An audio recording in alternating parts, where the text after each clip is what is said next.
Hello and welcome to Module 1, Unit 2 of this European SchoolNet Academy course on games-based learning in schools.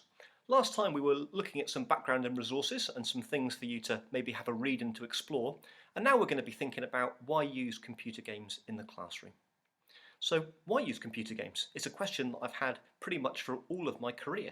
And there's lots of reasons for this, but sometimes it's useful maybe just to recap the basics so that you've got a strong argument if you go into your head teacher to say that you want to introduce computer games into the classroom. I think one of the phrases which often resonates with me is the phrase from my former colleague and boss, Derek Robertson, who ran the Consularium in Scotland.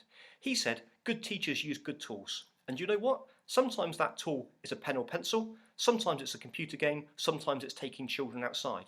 What we're not advocating in this course is that we would use games all the time, but at the same time we're also saying that we shouldn't dismiss the concept of using computer games in the classroom. Remember, a good teacher will use a good tool which is appropriate for the learners that they've got in front of them at any time. So fundamentally, really what we're talking about here is we're talking about learning. And if we break learning down to a very, very basic level, I think that good learning probably happens when you've got interesting or engaging activities, and also when you've got good pedagogy, from a classroom teacher.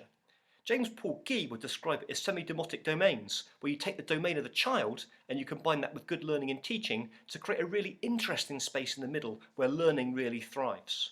And the great thing about computer games, of course, is that they are interesting and engaging, and if they're used in the right ways, they can be powerful agents for change in the classroom. And of course, really what we're talking about here is games. Yes, I know we're talking about digital games, but really what we're talking about is play. And if we think about how play has evolved over time, from very, very traditional play to slightly more mechanicalized play to the domain of games consoles, it's still play. If you speak to early years practitioners that you might know, the teachers that work with very, very young children, much of their curriculum is completely based around play. So why not include some digital play as part of that as well?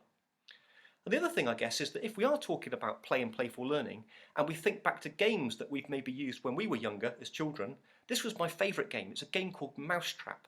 And the more and more I think about it, is the reason that I was interested in playing it is because it offered me this challenge, this progression, and this reward. The reward at the end was that you got to catch the mouse. And if I think about what we're trying to do with our classrooms in the third millennium, is we're trying to create interesting learning spaces that have also got this challenge, progression, and reward. So actually maybe play isn't such of a bad thing. And of course, if I then take that to the domain of computer games, which have got quite sophisticated graphics and artificial intelligence and rich big data databases operating behind them, then not only have I got this challenge, progression and reward, but I'm also able to offer this highly personalised experience, often happening in real time. And again, challenge, progression, reward, personalised, real time, that's a pretty powerful learning environment that we're trying to create in just about every classroom at the moment across Europe. So, it's time for you to have a think about doing a task. What I want you to do is I want you to have a think about a computer game that maybe you've used in the past or maybe you've played, and have a little think about how might it be used for learning. The reason that I'm giving you this task now is because that'll become useful later on when I set the big task for the end of this module. Good luck and see you next time.